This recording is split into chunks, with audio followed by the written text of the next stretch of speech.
Very genial kind of way.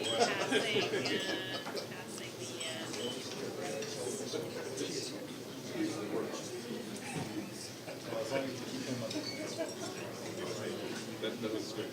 That fun of this morning.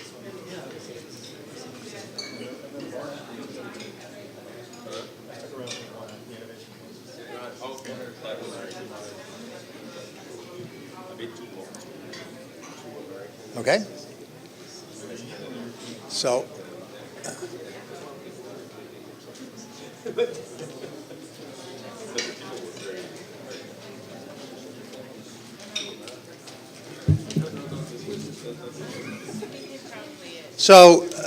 welcome. I am Richard Stewart. I teach environmental and regulatory law at New York University School of Law, and I direct the Guarini Center on Environmental and Land Use Law. We are the local hosts for this event with the International Council on Trade and Sustainable Development, which has really taken the laboring oar and bringing together a really terrific panel to discuss some very timely issues. I've been in the climate business since 1990 when I was in the George H.W. Bush administration and asked by the White House, I was then in the Justice Department, to draft the U.S. government's position on the Rio Climate Convention. Now that's a long time ago, and we've made a lot less progress than I had hoped then and in the intervening years. But I must say, maybe it's the beautiful September weather here, but I am more optimistic at this point than I've been in many a year. And in part, that is due to all the initiatives that have taken place and are taking place outside of the climate negotiations, and particularly initiatives in the private, public-private hybrid sector, many transnational, in particular fields of trade in environmental goods and services, trade liberalization, and in many other areas where people are seeing both economic as well as environmental and social drivers for the move towards a sustainable approach to development, and particularly sustainable energy systems. So we hope the climate negotiations proceed to a significant agreement, and if they do, that's not going to displace all these initiatives outside the international climate legal system. We're going to need them even more to achieve our goals. And one of the key areas is going to be green trade in green services and goods. My colleagues and I at NYU Law School have been writing, and I'll make sure everybody who's on the email list for this event gets copies, about initiatives using a club theory, economic theory of clubs, for initiatives that have economic or other side benefits as well as climate benefits that can be real drivers in this area. So we have a wonderful program here. I'm going to turn it over to Ingrid Jagu of the Center to introduce the panel.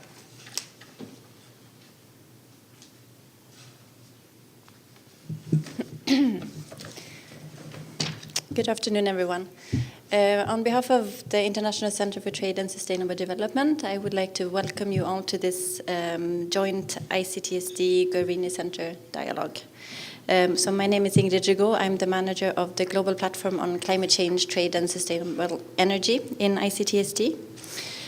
So ICTSD is a Geneva-based think tank working on trade and trying to promote trade as a tool for sustainable development. And one of the areas that we have been looking at specifically is climate change. We wish to see that climate change becomes part of the solution to climate change, both for building economic resilience and diversification, but also for fostering the scale-up of climate-friendly goods, and in particular, clean energy technologies. Currently, we see a momentum in the trade area. There is progress in APEC with a list of, which have agreed to a list of 54 goods, environmental goods, where they will reduce applied tariffs. There are also a number of regional trade agreements where there are chapters on clean energy specifically. And now, since a couple of months, there is a negotiation taking place in Geneva on environmental goods, and where we see that many of these goods could be relevant for climate change action and clean energy technologies. So we see that these initiatives, they can both play a role for climate change by actually fostering the scale-up of the technologies, but they can also generate a goodwill and momentum for the climate change negotiations towards COP21. And this is really the reason why we wanted to have this dialogue here in the sidelines of the climate summit. So from our side in ICTSD, this builds on many years of work in the area, which has been directed by our Chief Executive, Ricardo Melendez-Ortiz. And I would also like to recognize in the room our Chairman of the Board, David Runnels, and our Senior Fellow, Thomas Brewer, who have also contributed very much to this work. And we are also very happy about the partnership with the Guerini Center, which has been incredibly smooth and constructive. And in terms of substance, I think that we really complement each other very well. I would like to briefly just introduce the panelists. So maybe I'll start with Anne. So Anne Condon is from General Electric and also the director for energy in the US. Okay, there we have it. Thank you. And next to Anne is Jake Colvin from the National Foreign Trade President, Ricardo Melendez-Ortiz, whom I just introduced, the Chief Executive of ICTSD, Joe Tyndall, who's the Climate Change Ambassador of New Zealand. I'll save you for last, Jim. And then Jennifer Prescott, who is the Assistant USTR on Environment in particular. And Jake Worksman, who is the Principal Advisor at the Director General for Climate Action of the European Commission. And last, who is the Chairman of Aston Field Renewables. We will also have one more panelist who will be arriving a bit later, Michael Liebreich, who is the founder and chairman of the advisory board of Bloomberg New Energy Finance. And last, James Backus, who has kindly accepted to moderate this session. James was previously a judge in the appellate body in the WTO, so he has a very good understanding of trade issues, and is also the theme leader in an expert group that we have in ICTSD on climate change and trade. So I'm giving the floor to you, James. Thank you very much, Ingrid. Some housekeeping here as we begin an afternoon together. First of all, is this on and can you hear me? There's an on-off switch, right? Now, is this on? It says it's on. We can hear you. All right, well, I have been known, one of my accomplishments is that I'm now able to be introduced in the world as Ingrid just introduced me without anyone mentioning the great sin in my past, which is that I'm a former member of the Congress of the United States of America. But in that role, I spoke often on the back of flatbed trucks in various parts of our province of Florida. So I'm going to encourage my colleagues to speak up so that everyone can hear. I say this as a loving Yalie, the acoustics in this room are not ideal, but we'll do our best. Now, we have a good cast of characters here who know a lot about climate issues and also know a lot about commercial issues, and it's the nexus, as they say, between the two on which we want to focus this afternoon. Trade and climate change, how we might use trade rules, trade itself, commerce generally, perhaps investment also, in a positive, affirmative way to address the climate agenda. Significantly, there are some negotiations that have recently begun in which a subset of like-minded WTO members are engaged on negotiations on eliminating tariffs and green goods. Many of us hope that this will be just the beginning, that they'll go on to services and maybe address other issues relating to sustainable energy trade. We have some experts here who can talk about that. Many of us think, too, this is actually a model of how the trading system ought to proceed.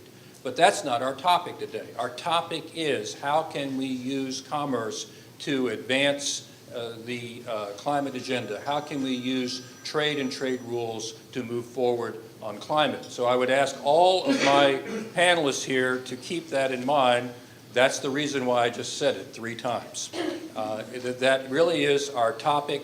I will do my best to contribute to this by not mentioning any footnotes in the GATT along the way. We have really 2 kinds of panelists up here today. We have some folks representing governments, and we have some representing industry. We want to make this as much as possible what Ingrid describes as an interactive exchange, which means that we want you to be able to have your say along the way, ask some questions, get some answers, get a bit of back and forth among the panelists themselves. We think that we'll get better ideas as a result of that. So I have very impolitely told all the panelists here that they should take a maximum of 5 minutes in their opening remarks. Now, if they take longer, we're not going to pull them off the stage. There is no hook, but we'll know who they are. I want you to know my friend Ricardo, one of my dearest friends, has an expansive view of 5 minutes because he knows so much and has so much to say. But we'll give him a little bit more latitude at the outset because, among other things, he's going to tell us about our E15 initiative. Because what we're doing here is only a small part of a much bigger undertaking in which I have the privilege of being one of the theme leaders. All right, so there we are. We're going to get started. And as I said, we're going to start with some of our panelists. Then we'll have an exchange, and then we'll go back and take up the other panelists. So don't anyone go away. I'll try not to interrupt other than maybe just to give someone an odd glance if they seem to be in the 6th minute. We're going to start with the government representatives here and give them a chance to talk. But before they do, we will kick it all off with Ricardo Melendez-Ortiz, who will now tell us all the things that I forgot to say in explaining what this is truly about. Ricardo. Okay, well, thank you very much, Jim.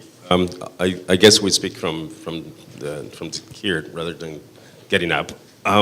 So I'm going to try to prove you wrong, and I'll be faster than 5 minutes.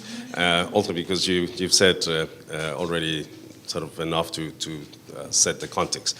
Now, 3 quick points. The first one is why are we talking about trade and climate change at this time and generally? And so a quick obvious point there to make, but that it's not bad to remind us all, is that we live in an increasingly interconnected global economy. We're with markets that continue to globalize. So national economies are looking to participate in international markets.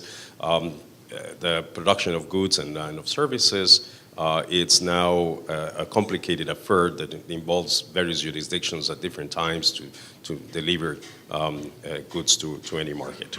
And so we can't escape that. I just came from a panel that was looking at the question of climate, carbon pricing and innovation.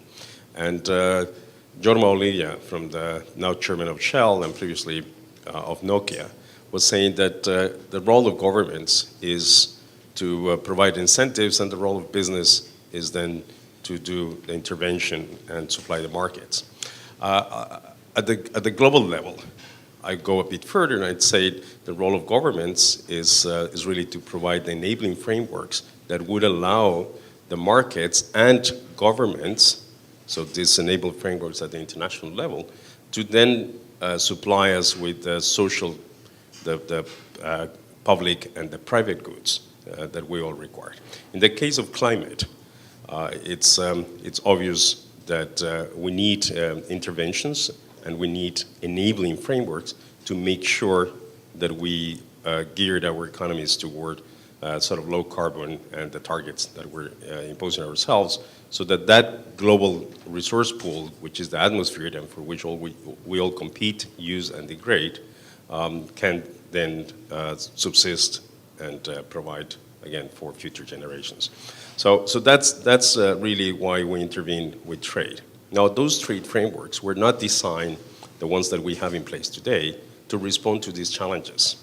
And so they have in them some elements that could contribute to this climate action, but they may also need to be reviewed to ensure that they are fit for purpose at this time. That's where I think Jim mentioned this initiative that we have at ICTSD, which together with the World Economic Forum, we've been in process of implementing for the past 2 years, that is looking at the future of the trade system and the ways in which it should respond to these challenges.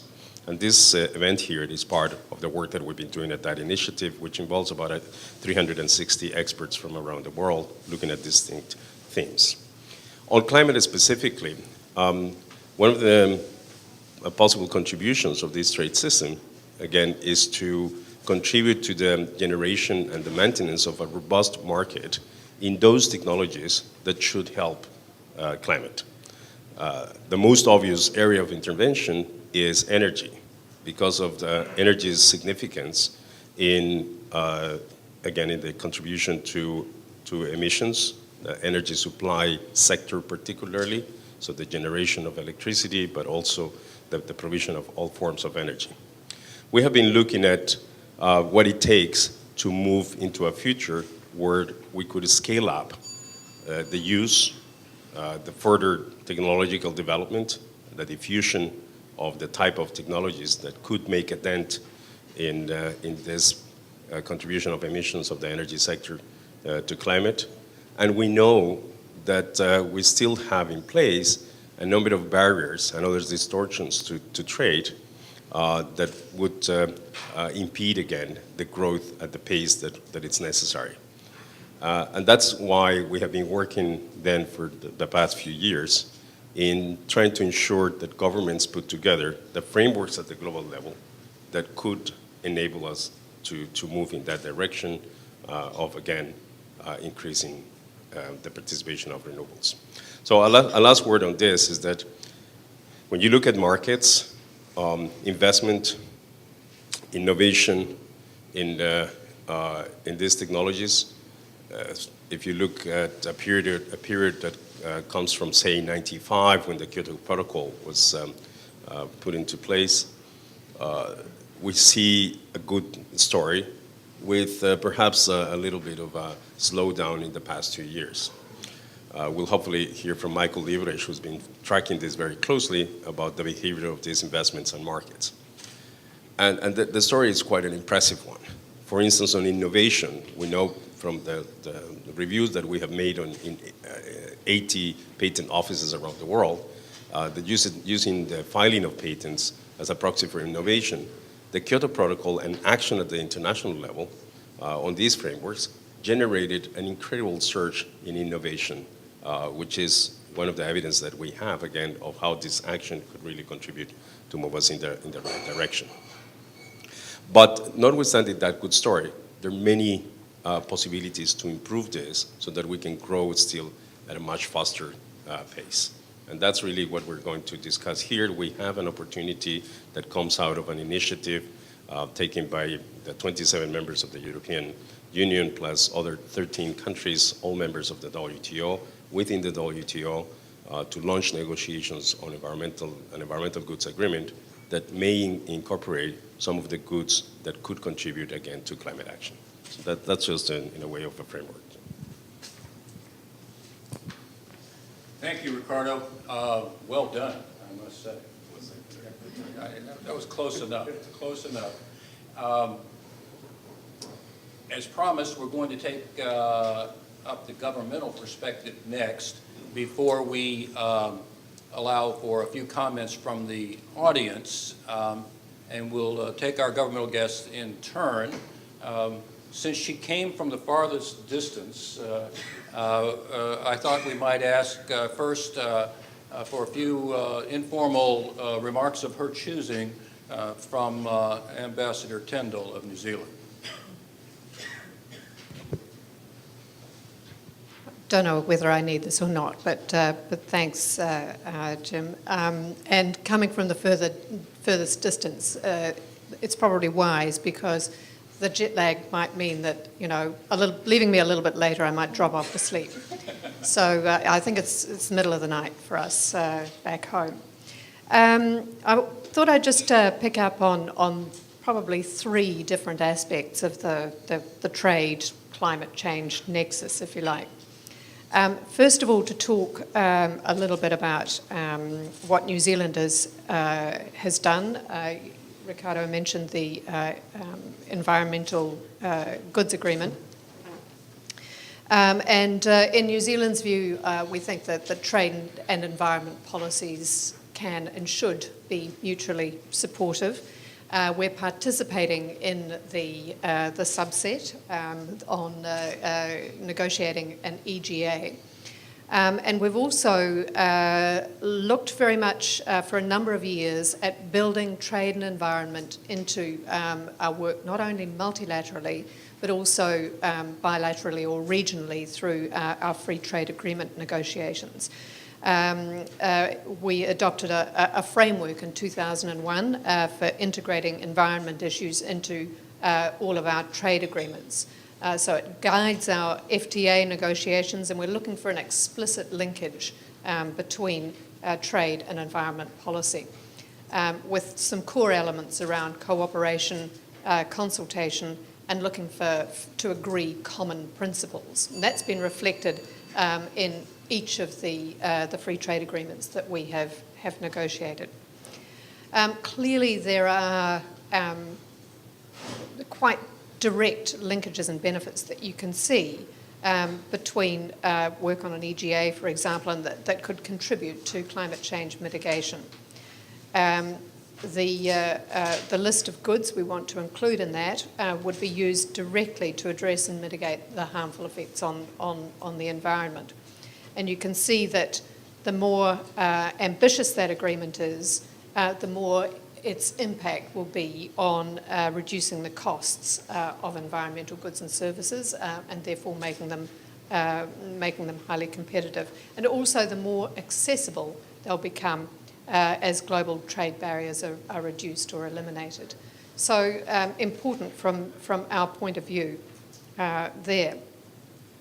The second area I wanted to touch on was carbon pricing. Like Ricardo, I had been in the carbon pricing seminar earlier today.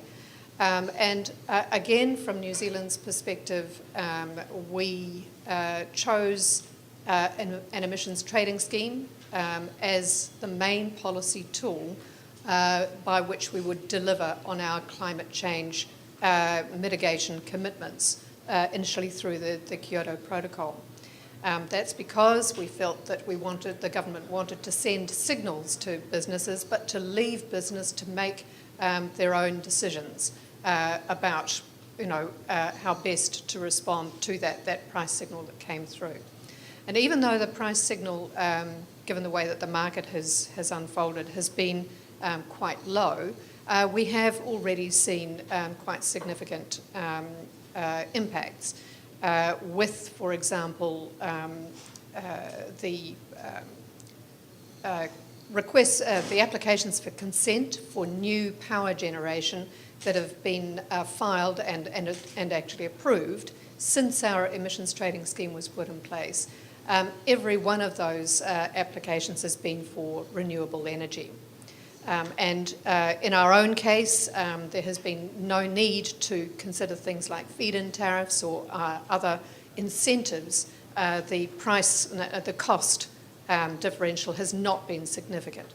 So there is quite a strong incentive to introduce renewable energy into the marketplace. We see that as a really important aspect of the climate change negotiations. It's very clearly happening around the world. Some 40 countries already either have in place or are planning carbon pricing mechanisms of one sort or another. And we saw yesterday at the Climate Summit the launching of a carbon pricing communique that I think some 73 governments and 1,200 or so private sector representatives have signed on to. So there is no doubt that this is going to be a significant feature of delivering on climate change. And the connection that you made with innovation, Ricardo, I think is extremely important. The third thing I just quickly wanted to mention was the flip side of carbon pricing, and that is the situation that we have at the moment where some $500 to $600 billion per annum is being spent on fossil fuel subsidies.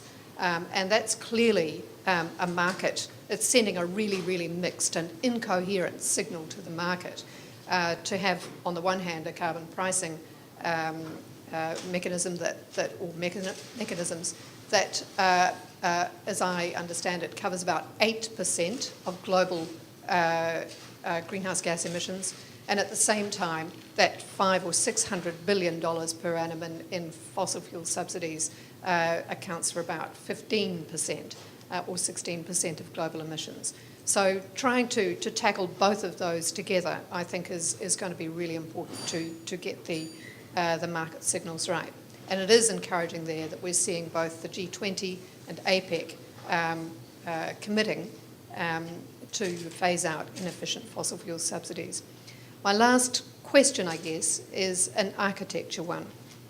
With the UNFCCC and the WTO, you have two, they're not exactly competing, but you do have two multilateral arrangements that are there. And it may be worth thinking about mandate issues. You have, for example, a dispute settlement process, a well-working dispute settlement process under the WTO. You do not have one currently, and it's not clear whether there will be one under the new agreement that's to be signed in Paris. So an interesting question, perhaps, to be thinking about in terms of the global architecture that covers climate change and trade. Thank you.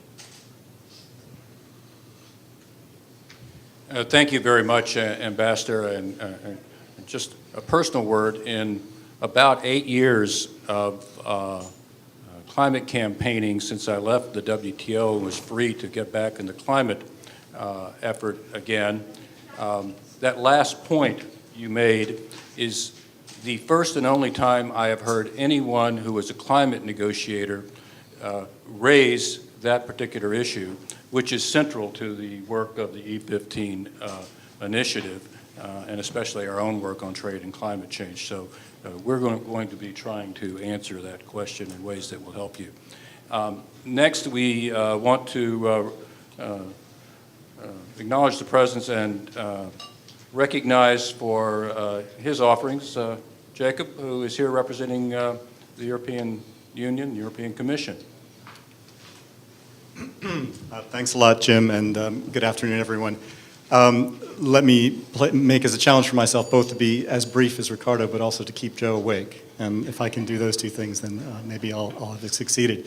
But picking up on that point of me being here as the European Commission, in European bureaucratic speak, I'm actually not competent to speak about trade. I work for the DG Klima, which is the part of the European Commission that works on climate action and climate policy, but do have something of a background in trade. But let me begin by talking about the other side of the equation, what we're doing multilaterally at the moment in the climate change negotiations to address this issue of climate and trade from the perspective of making national and global climate policy, and then come back to this issue of what the Green Goods Initiative and this effort to launch a new process of negotiating a new treaty that could further liberalize trade in environmental goods and services. I'll come back to that in a moment. I think that there are three functions that we see the existing and hopefully the emerging climate change regime playing with regard to trade. First of those is the function of enabling. The second function is of moderating, and the third function is of catalyzing. Let me say a bit more about each of those.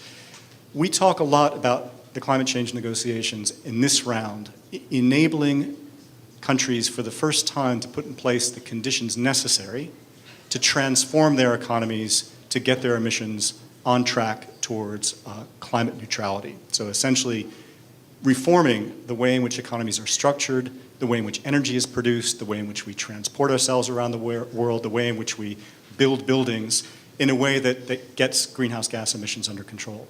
And it's that enabling environment, which from our perspective is a combination of strong government policies and open markets that will allow free trade to deliver the solutions that are necessary for countries to make those transformations. And we've seen examples of this happening, for example, through the combination of the Kyoto Protocol and European Union policy. We saw a very strong market demand generated in the European Union for low-cost environmental technologies, such as the solar panels from photovoltaics. Combining that with an enabling environment that was in many ways created by the World Trade Organization and the decisions by the Chinese government to liberalize their economy to produce the products necessary to meet that demand. And that combination, which is, as many of you know, has cut the cost of photovoltaics around the world, not just in Europe, but around the world, is really the kind of dynamic that we're trying now to create through this current round of negotiations. So it's really that enabling environment that will enable both climate policy, but also free trade that we're looking to generate through the current negotiations. The second function of the regime is one of moderating concerns that countries may have about winning and losing in the context of strong climate policy and open markets. And in climate change speak, we talk about this in terms of response measures, the trade implications of response measures. And those of you who have the pleasure of following the climate negotiations at a high level of detail, you'll know that this has been a long debate in the climate negotiations. But it's a debate that's evolved over time. It began with the concerns of oil exporting nations, that if the industrialized countries began to cut their use of fossil fuels, there would be a loss of export income to those nations. And so they were the first to bring it onto the agenda. It then evolved further in a context where we had the Kyoto Protocol, essentially binding a subset of industrialized countries to a high level of environmental protection, where the rest of the world wasn't necessarily following suit.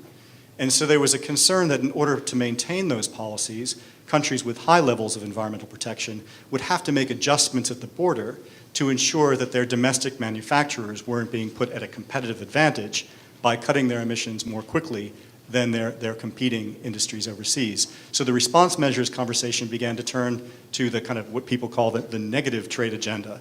Will countries begin putting in place at the border ways of adjusting the costs of goods as they enter their markets in order to make up for this difference in regulatory standards and therefore of costs between different markets that are engaged in trading? That conversation, I think, very usefully has now moved on to discussions about how we share the benefits of the combination of strong climate policy and liberalized markets, where, for example, the dynamic between Germany and China over photovoltaics raises the question of, once those markets are created, how do we ensure that the competitors for those markets are enjoying a level playing field, that one government or set of companies isn't dumping into the markets of another. And that's where the trade policy certainly becomes engaged as well. So what we're trying to do in the climate change context is to produce an environment in which we can discuss these issues amongst climate policymakers in such a way that increases understanding and avoids the need for moving towards the kind of dispute settlement mechanism under the WTO system that Joe just referred to. The third function is this catalytic function. I think this is one of the more exciting areas of policy development at the international level. There is a work stream in the UNFCCC called Work Stream 2, which is essentially designed at increasing the detail and technical robustness of the discussion of how it is that countries put effective climate policy into place, and what are the policy barriers that might be in place that are preventing them from reducing emissions in a way that's effective and efficient. And those discussions are beginning to identify that in some circumstances there are trade barriers in place, such as high tariffs or quotas on the imports of environmental goods and services that, if removed, would enable countries to reach their greenhouse gas emissions targets in a more cost-effective manner. And by identifying those policy barriers within the climate change negotiations, we hope that we can send a signal to the trade negotiators to really begin to accelerate their efforts to reduce those barriers so that countries can achieve their targets in a more effective manner. So that brings me back to the environmental goods and services negotiations. The EU has a long-standing commitment to use trade negotiations as a way of liberalizing, in particular, trade in environmental goods and services. They were a leader in trying to set high standards for what the Doha Development Agenda might generate. All of those proposals, I believe, are still on the table, even as the round has slowed down to a near standstill. And in the interim, we are looking at ways, including the launch of this new set of negotiations, to work plurilaterally to liberalize those markets as well. So I think those that are following these negotiations can expect the EU to be a very strong proponent of getting an agreement off the ground that, particularly in the first stages, aims at those tariff peaks that still exist between countries and removing those so there is greater access worldwide to the kinds of technology and services solutions that are going to be necessary to get us on track to a low-carbon economy. Thanks. Thank you very much, Jacob. Like Joe, you've given us much to think about, and I'm sure there'll be questions later. But first, Jennifer, what does the United States think about all this? Thanks. Well, I mean, I think that given the size and the scope of the challenge that climate change presents, we need all the tools that we can to address it. And we have found that trade can be a powerful tool in the ways that Joe was talking about in terms of incorporating environmental objectives into our trade agreements, but also in launching negotiations like the one that we launched earlier this year for an environmental goods agreement in the WTO, where sort of these two sides of environmental protection objectives and trade liberalization can actually work together to advance the same goal. Because the EGA is really an opportunity to do what all of these climate negotiators, I think, have been trying to do, which is reduce the costs of the technologies that we need to address climate change and increase the deployment of those technologies as well, so that there's greater access here in the United States, but also across the globe. And so by eliminating the tariffs that governments charge when they trade with each other in these clean and renewable energy technologies, we can reduce their costs and increase their deployment. And tariffs can be as high as 35% on some clean and renewable energy technologies, But even tariffs of 2 or 5%, or something that's kind of considered a nuisance tariff on expensive technologies like wind or hydro turbines can really add significant costs to the ability to procure those technologies. And they create these unnecessary additional costs. And so that's why we're trying to eliminate those additional costs for clean and renewable energy technologies. And just to give you a sense of the scale of global trade in the world was about $500 billion in 2012. That's just clean and renewable energy technologies. And we saw that trade triple in the 10 years between 2002 and 2012. So this is a very rapidly developing sector of global trade.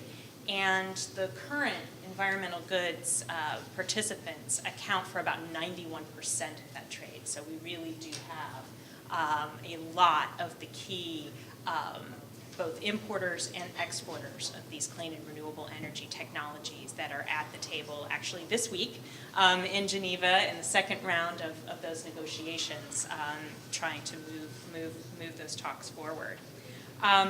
One of the questions that Ingrid sent to us to sort of help us to prepare for participating in this was, what can the climate community and the business community do to contribute to these negotiations? And I think that one of the key things that both the climate and business communities can do is to help us as trade negotiators identify and fully understand what these clean and renewable energy technologies are and what the supply chains look like. Because to have a truly effective and ambitious agreement, we really do need to get at some of the supply chain issues as well. And so helping us to identify and understand what those technologies are so that we can include them in an agreement and agree to eliminate the tariffs on them is, I think, a huge service that the climate and business communities can play. I think the other role that they can play is then supporting the negotiations as they advance, and certainly almost undoubtedly hit hurdles of countries who have sentiments, and this gets to this enabling environment of choosing open trade and investment policies versus trying to protect some of these industries. And there is going to need to be a lot of support in order to get past some of those tendencies. And I'll just finish with a thought that Ambassador Froman, my boss, offered at an event last week on this, that when it comes to environmental protection, protectionism is actually not any protection at all for the environment. And so I'll just stop there. Thank you, Jennifer, and thank you all. Our last panelist has arrived. Michael, for your benefit, I'll just tell you what we're doing. We have just finished the first round of questions of our governmental representatives here. We're now going to take some questions from the audience, and then we'll turn to our remaining illustrious panelists, including you, for further comments from the non-governmental point of view. Well, I have about a dozen questions of these folks, and I just won't ask any of them so long as you have questions. If you will, raise your hand. Ingrid, take that with you, please. And we can use these as we follow up with some answers.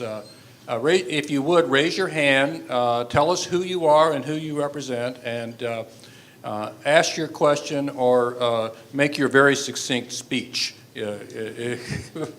As long as it's short, it'll be okay. We're interested in generating ideas. Who first? Go ahead, don't be shy. All right.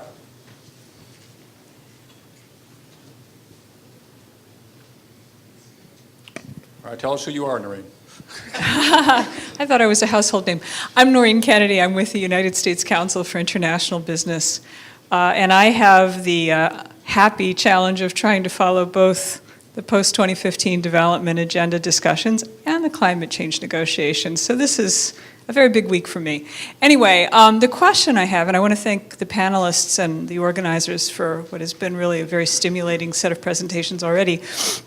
I did want to try to get a little bit more into detail about the carbon pricing, because all of us in the business community have been absolutely deluged by requests to associate with various carbon pricing initiatives. And I guess I would just really welcome the reactions from all of the panelists, both those who have already spoken and maybe some who are going to speak to this question from the business side. But of course, there are very many positive synergies between trade and the deployment of technologies and climate change, and these have been expressed very clearly. But what about some of the challenges that are ahead of us? And I'm thinking particularly about border tax adjustment that might come along with carbon pricing. And I just, first of all, welcome any reactions to that, because I think that it's not something that's sufficiently difficult to discourage us from pursuing this road, but it's an important question. Anyway, thank you. Thank you very much. Well, those are a couple of easy questions. I'll recast them just a bit, and then we'll take volunteers to answer them. I was at a carbon forum yesterday, in which one of the questions was, well, carbon trading is trade. Isn't there something that we could do within the trading system relating to putting a price on carbon? And then another question was, what about border tax adjustments? How would they work in the context of putting a price on carbon? Jacob, why don't we start with you? I was an enlisted man in the Army, so that's my idea of a volunteer.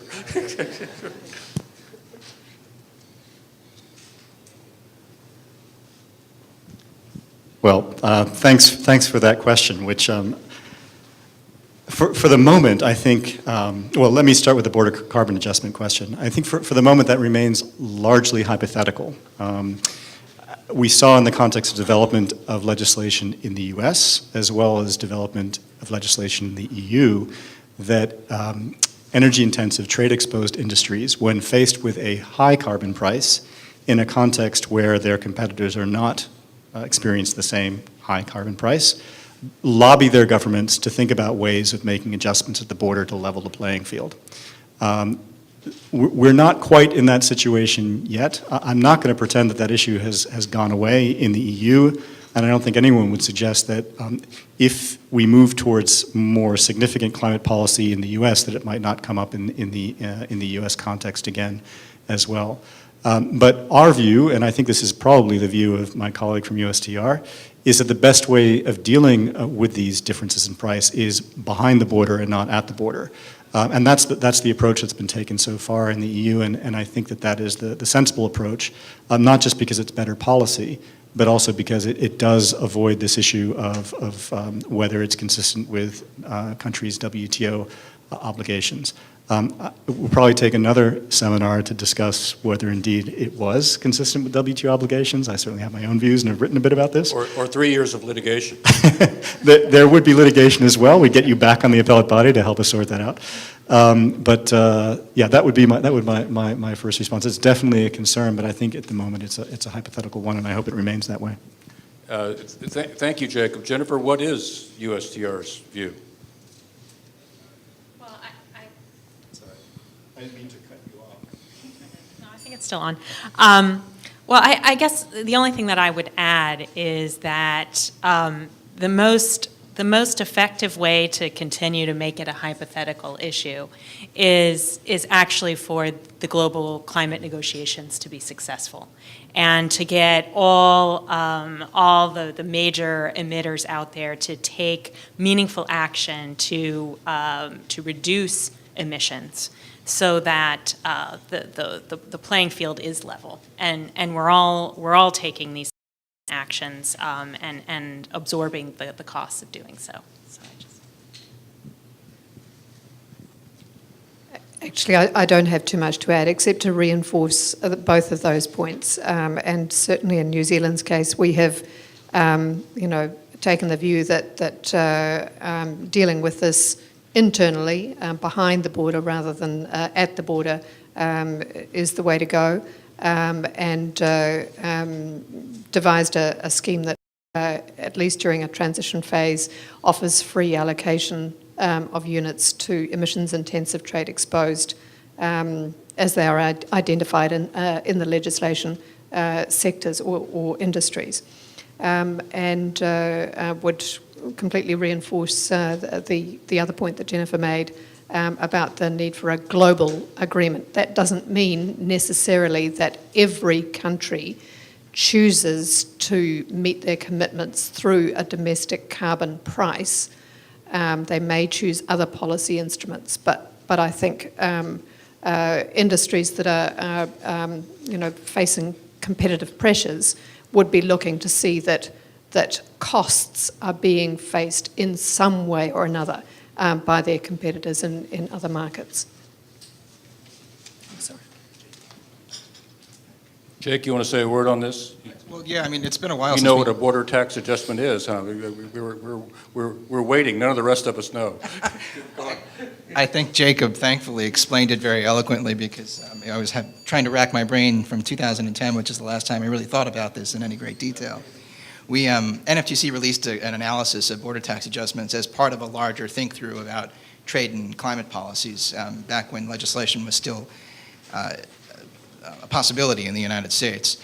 And what we came out on the merits with at the time was that we were highly skeptical, at least based on the legislation that had been proposed in the United States, that you could come up with a sort of an equivalent border tax adjustment that would survive a challenge at the WTO. I think, as Jacob pointed out, it's sort of theoretical right now, and the best way to avoid that is, as Jennifer pointed out, to come up with a global solution that everyone is comfortable with, that levels the playing field and eliminates the need for a border adjustment. It's often a good idea to keep all of these WTO issues theoretical. I could go on at length, as we did last night over dinner, about the nuances of border tax adjustments and PPMs, product-related PPMs, non-product-related PPMs, whether indeed border tax adjustment must be a tax on the producer or on the product, and which is which. I confess I don't know the answer to all of these questions, nor do I want to know the answer. And furthermore, one of my great accomplishments in nearly a decade on the appellate body in Geneva was that I was able to get out of Geneva alive without answering that question. So I'm glad the negotiators want to do this through negotiation and not through WTO litigation. The gentleman in the front row has a question. He is our chairman. It's more a comment than a question, Jim, and I think this is incumbent on people that understand the trading system to explain this a bit better. It seems to me that there's a kind of creeping acceptance of border cost adjustments in parts of the environmental community, parts of the business. It all sounds quite simple. And it does sound quite simple. It's a fairly simple concept. I don't think most of those people understand the nightmare that could be created if these things actually end up in the WTO. And I think what's happening is that the discussion has largely been carried out by people who actually don't know very much about this. For an economist, it makes perfectly good sense. And I've heard lots of competent economists say, oh, we can solve that problem. We'll just have a border tax adjustment. And everybody says, oh, yeah, that makes pretty good sense. And there are relatively few people that have actually ever been involved in one of these things. And it seems to me that one of the useful things that E15 can do on behalf of those who understand the trading system is to warn of the perils of this becoming fairly widespread before it becomes a formulaic answer that everybody always gives to the free rider problem. Well, that's easy. We'll just do a border tax adjustment. And I think that's quite important, because I think it sounds very simple, it sounds very easy, and it sounds very quick and smooth. And it isn't, and I think it's incumbent upon those of us that understand it to warn rather loudly that that's rather a dangerous way out. Personally, I agree completely. We have a question in the back row.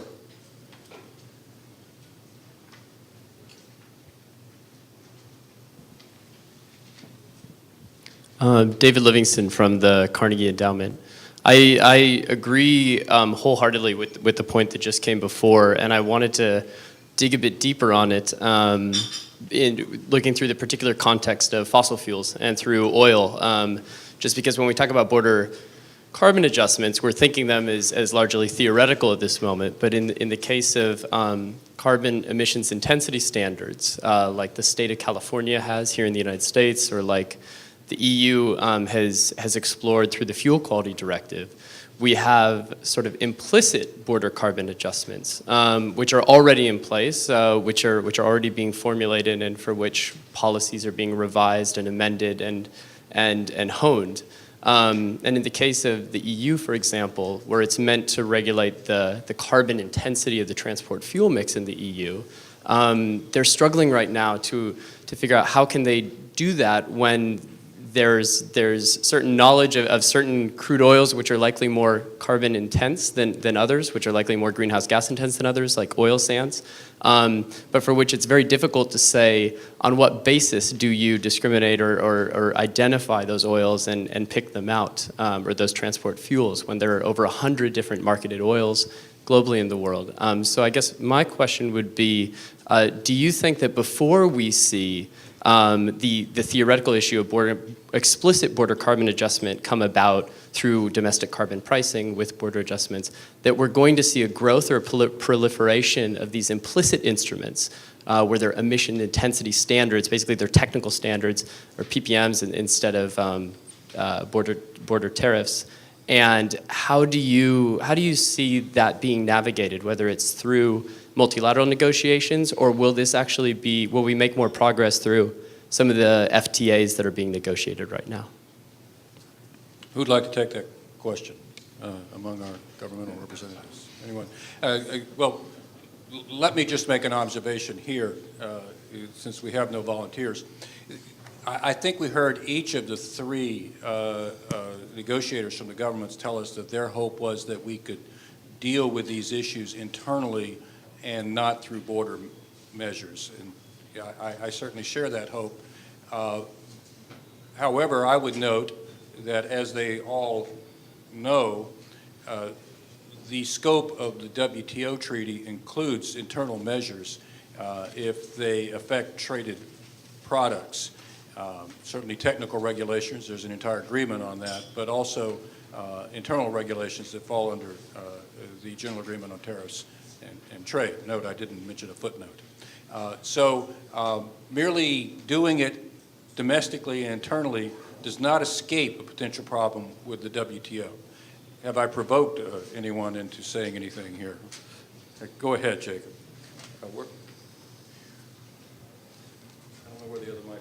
Thanks, and it's a great question. I mean, I do think they are a different category of policy, a border carbon adjustment, and a process-related product standard. I think that the second we have much more experience in dealing with, and I think we're seeing in use increasingly, not just in terms of government policy, but if you hear the announcements that were coming from the corporate sector, the multinationals that are managing global supply chains, they are very interested in the way in which the products that they are buying and selling across those supply chains are being produced. So everyone is acknowledging that you can't simply look at the physical characteristics of the product on the shelf if you want to get at these life cycle aspects of products. And there are two parts of your question. One is methodological. How can we be confident that we are understanding enough about the way in which different products are produced, and we are comparing them in a way that's methodologically rigorous? And I think that there are WTO disciplines as well as European and US law disciplines that encourage us to be as methodologically rigorous as possible. And the second part of your question is, well, once you've identified the differences between two otherwise like products, what kinds of measures do you apply to them in order to create the incentives that you want to? And I think that there is a policy toolkit there that runs from the voluntary to the provision of information, to the use of government procurement policies that are available to governments, and I would expect them to continue to pursue them. So I think there will be an increasing demand for this, and the demand will come from governments, it will come from multinationals, and it will come from consumers. Thanks. Professor Stewart. Just on this point, this has arisen internally in the U.S. with the California fuels regulation, where they did a life cycle analysis of fuels that were including particularly biofuels that were coming into California and burned in California, and the California, whoever was buying in California and burning these fuels had to provide allowances under the cap and trade system to cover the life cycle emissions. And this was challenged by some Midwestern ethanol producers who said, you've got it wrong. Interestingly, there were also fuels coming from, biofuels coming from Brazil. So it had an international scope. And they did their homework, they did their methodology. The Ninth Circuit Court of Appeals, this was challenged under our so-called dormant commerce clause, which has a WTO-like disciplines. And the Ninth Circuit said, you did your homework, and the fact that some Midwestern producers were, had higher scores, life cycle, some had lower, Brazil was the lowest, and it was an even-handed approach. Yes, Michael. I don't want to dive in and get on this topic, though. What's fascinating is the result of that is that you have US corn-based ethanol now being exported to Brazil, where people on the deck of the ship can wave at the Brazilian ethanol that's being imported into the US. So we need an adjustment at sea. For miles traveled. Global supply chains are a glorious thing. All I'll add to that is that bully for the Ninth Circuit, but no one yet has challenged this in the WTO, and like it or not, our poor friends at USTR would have to defend the state of California. And we've had these kinds of situations arise in the past. My own state of Florida decided to discriminate against Brazilian orange juice, and it took USTR several years to get them to change their law. We're going to take one more question, and then we'll do another round of presentations from our remaining panelists. Who have I missed? Yes, sir, in the middle. Stand up and confess who you are and who you're with, and then tell us what's on your mind. Hi, my name's Zach Accardi. I work in cities and climate change, but I'm interested in this as somebody who's spent some time studying industrial ecology, which is one of the kind of parent disciplines of life cycle analysis, which has now been alluded to a couple of times. And in that vein, I'm interested in knowing from your perspective as government representatives how you measure success or failure in these negotiations from a perspective of measurement and verification, or otherwise. Thank you very much. A good question. Which one of our governmental representatives would like to address that? Jennifer, how do we measure success in the United States? Well, we've said that we are trying to negotiate an environmental goods agreement that is both commercially significant and environmentally credible. So for us, that means, significantly comprehensive in terms of the technologies that it includes. And today we're talking about clean and renewable energy technologies. We're talking about the climate change aspect of the negotiations. But likewise, we're looking to include the technologies that countries need to provide clean water, clean air more broadly, help with the cleanup of hazardous waste, all of those types of technologies in an environmental goods agreement. So, we want it to make businesses' lives easier and help them to be able to open up and unlock new export opportunities. That's the commercially significant part, but it also does have to be environmentally credible, and we need to include the products and the technologies, and that was my point earlier. I mean, input from, for example, the climate community, but the environmental community as well, as to what these products and technologies are that are going to help with environmental cleanup, remediation, addressing climate change. That's going to yield success, in our view. All right, as promised, we're going to turn, I'll come to you first after the next round, okay? You remind me. We're going to turn to our next row of panelists. One or two of them have other appointments, I think. So we're going to take up for their allotted 5 minutes each. First Jake, then Ann, Sharab down at the end, and then Michael. We put you last because we weren't sure when you'd get here. Go ahead. Jake, tell us the view of the National Foreign Trade Council. Thanks very much, Jim. And you know, Jim had characterized us, he divided us up into non-governmental and governmental speakers before. I think there's another way to divide us up, which is trade wonks and climate wonks. And usually they're in their own silos. And one of the very useful things that ICTSD has done very effectively is bringing those two sides together. It doesn't always happen, and as someone that has seen ICTSD at the WTO and at the UNFCCC meetings, they're very effective at it, and this is really important for the reasons that I think Jacob and Jennifer and Joe have already alluded to. I think it's important to place this environmental goods agreement in the climate context.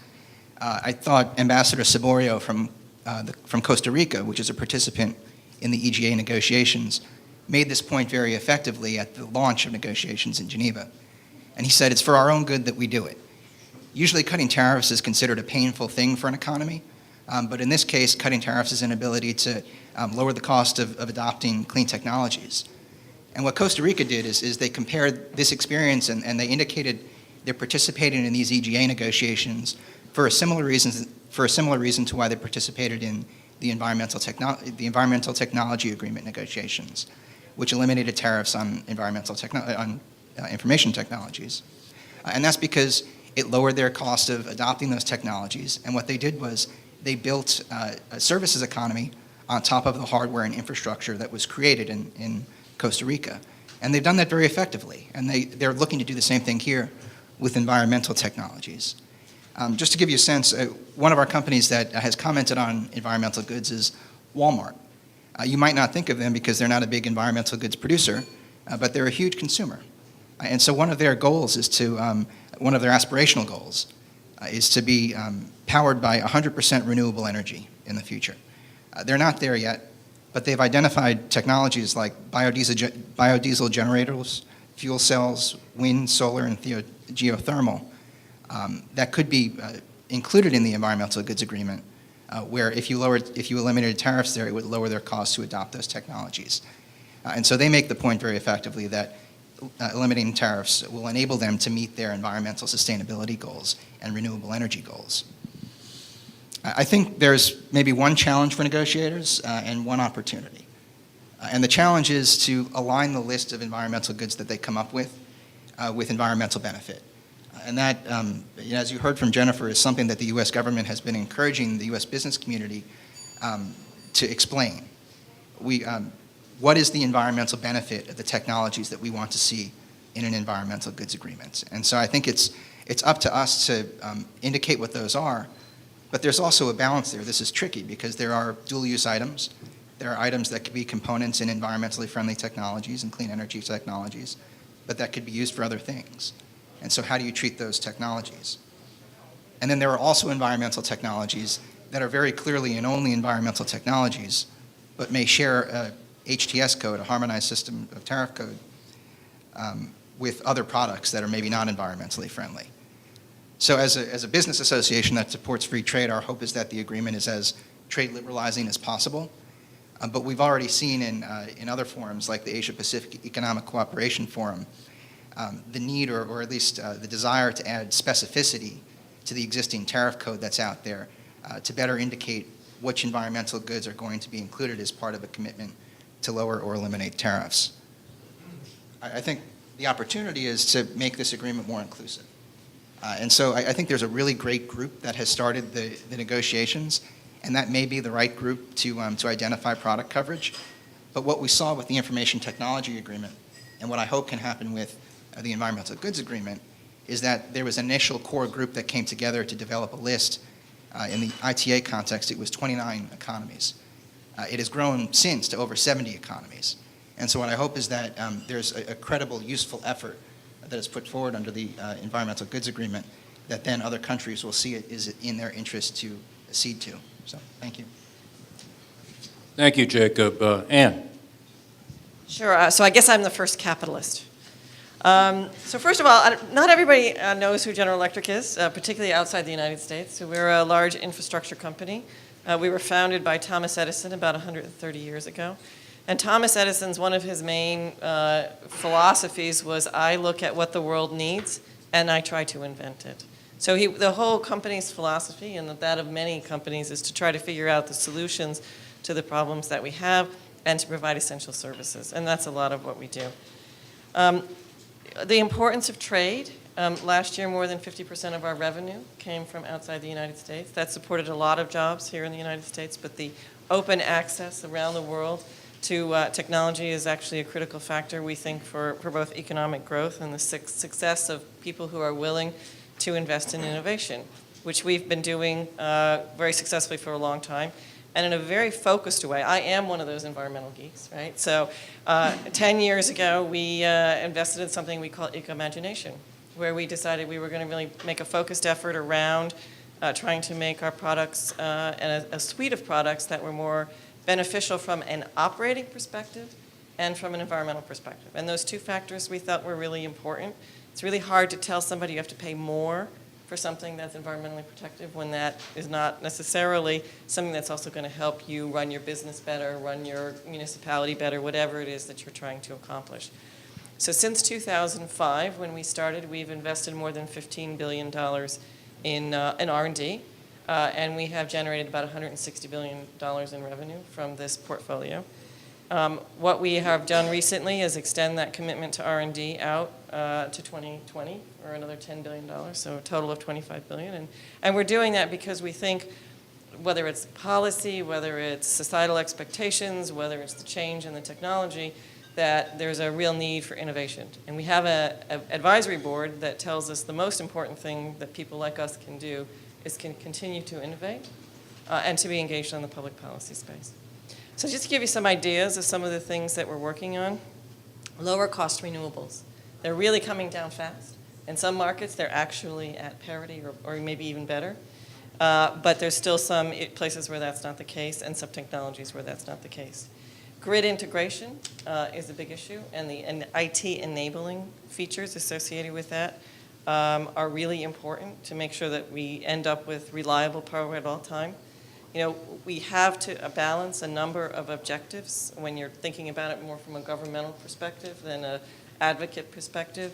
The government is thinking about their energy supply from the perspective, okay, I want to address climate, but I need to have reliable supply. I need to have security. And by the way, I need to keep the cost down because I need to be competitive. So in order to balance all of those things, we need to be thinking about it in a systems way.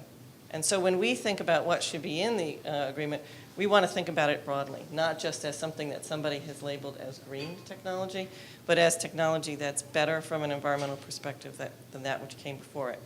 The other thing that, and I know this is going to be very hard in the trade context, is to make it dynamic, because that which was cutting edge technology 10 years ago is already obsolete. You know, when you think about what's happened with the wind towers, it's really incredible how they have advanced.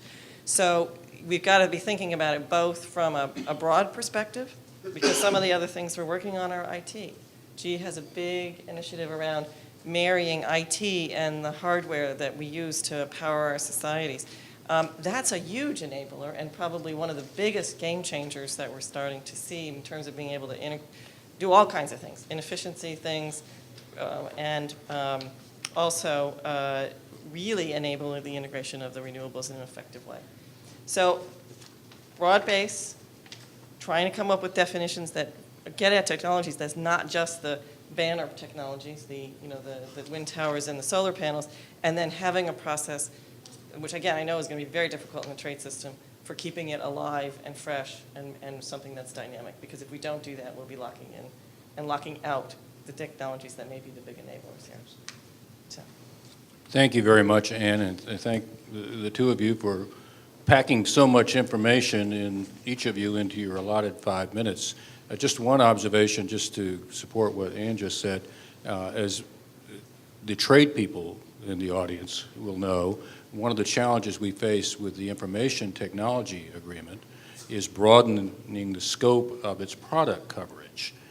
because that product coverage is frozen back in about 1995 or 1996, and we've invented one or two IT products since then.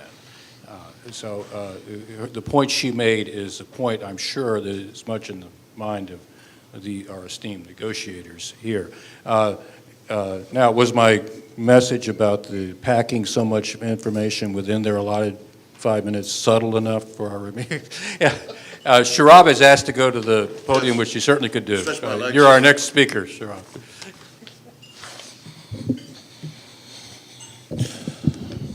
Good afternoon. My name is Shoaib Sen, and I'm the chairman of Aston Field Group. You know, before I start my prepared remarks, I want to thank ICTSD and the New York Law School for hosting this august gathering. It is, in some ways, a unique week for me and for many New Yorkers who live in this town, because the surprising thing that I found this week is, you know, usually this is the time we talk about the traffic at the General Assembly and where, you know, when and where the president is coming and where he is going and all that good stuff. But I got to tell you, since Sunday evening, I went to 3 dinners, and every dinner had the same kind of focus, and it was the climate change walk that happened on Sunday in this town. And, you know, you can see how many people turned out for that walk, and you can tell that, you know, climate change is no longer just an academic discussion or something that, you know, think tanks talk about. It is becoming a topic of hearts and minds. It's winning hearts and minds of people, and it's a topic that's being discussed at the dinner table between parents and children. You know, that is how important climate change and trade has become. Aston Field is a provider of renewable energy assets in rapidly developing countries like India, Eastern Africa, and Middle East. I started the company with a vision to deliver clean, affordable, green energy to developing countries. I wanted to create a business that was stable, profitable, and gave communities power, literally, to achieve their dreams, all while leaving behind a cleaner world. Aston Field is a vehicle through which opportunities to advance are realized by building clean energy facilities of the highest quality around the world. At Aston Field, we develop, own, and operate a growing portfolio of utility-scale solar plants, and we consider ourselves long-term owners of renewable power assets across developing nations. We are also committed to bringing and driving the development of clean energy solutions in rapidly developing countries. The 2 challenges that I feel we have to address is, 1 is energy deficiency, and 2 is use of fossil fuels. The countries we operate in are mostly energy deficient. These markets suffer from acute power shortages, affecting the lives of hundreds of millions of people.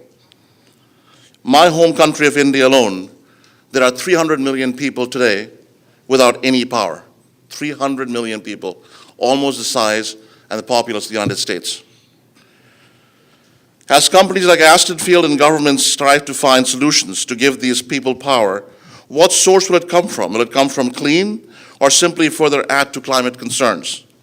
Right now, for example, India's coal generates 60% of the market's electricity. Despite having the world's 3rd largest coal reserves, India still imported 168.5 million tons of coal in the last fiscal year. Commercial and industrial businesses that are plagued by power blackouts rely on diesel as their primary backup source of energy. We need to bring clean energy solution to population, not only to help advance commercial and human interest, but to reduce the impact of climate change. In markets like India and Africa, where we are blessed with sunshine throughout the year, we believe solar energy shows tremendous promise as one of the most attainable sources of power, but it must be cost competitive. Tariffs. We were able to develop a Class A solar plant because we had the right policy framework at the time in India. Having the right policies and regulations are vital for any development of clean energy assets, both domestically and globally. Even in developed nations, renewable energy sectors are relatively young, and most markets continue to benefit from subsidies and government support for their successful implementation. We know that eliminating tariffs on products such as solar panels will lead to lower prices and greater availability and use of these products. But it will also help create jobs across the supply chain. It is well documented that the solar industry creates more jobs per megawatt than any other renewable energy source today. Not only must we work hard to eliminate tariffs on environmental goods that support renewable energy, an effective policy framework must also address domestic content rules and minimize trade disputes. The solar supply chain is global in nature, and any trade restriction or barriers can have a profound impact throughout the supply chain. India is a classic example where a domestic content requirement or anti-dumping investigation has been pursued since the implementation of its national policy. This policy environment created extreme uncertainty in recent years, virtually freezing solar installation growth from 2012 to 2014. We, as industry, applaud the recent decision by India's new government to drop the pursuit of anti-dumping duties. Imposing anti-dumping duties would have been detrimental not only to local manufacturers, as high component costs would have made projects economic and viable, but would have drastically slowed project development activity. The end result being the end user paying higher prices for solar power. In emerging markets like India, Africa, and Middle East, while solar power is still in its infancy, trade wars are absolutely an unnecessary distraction and add uncertainty to young markets where financing is already the most challenging part of the equation, and foreign investments are sorely needed. Our priorities should lie with supporting the use of proven technologies and driving competition, creating a free landscape and free markets. We also have to remember that the right policy has a direct effect on green jobs. The solar industry, for example, has changed substantially in the last couple of years, becoming more efficient and more processes being automated. We have seen a rapid reduction in solar module prices, and modules that make up to 60% total system cost now only account for 35% of the system's cost. On the other hand, global installations have been growing at 15 to 20% annually and are expected to exceed 46 gigawatts in 2014. This will have a huge impact on green jobs. Most of the solar jobs today and in the future will be in development, operation, and maintenance, as these jobs cannot be automated. These are also skilled jobs that are mostly undertaken by local labor forces. In conclusion, having a supportive policy and trade environment is very important for development of clean energy. Not only will it contribute to job growth and better environment, it will also contribute to the economies of important emerging markets by bringing power to the people who desperately need it. Thank you very much.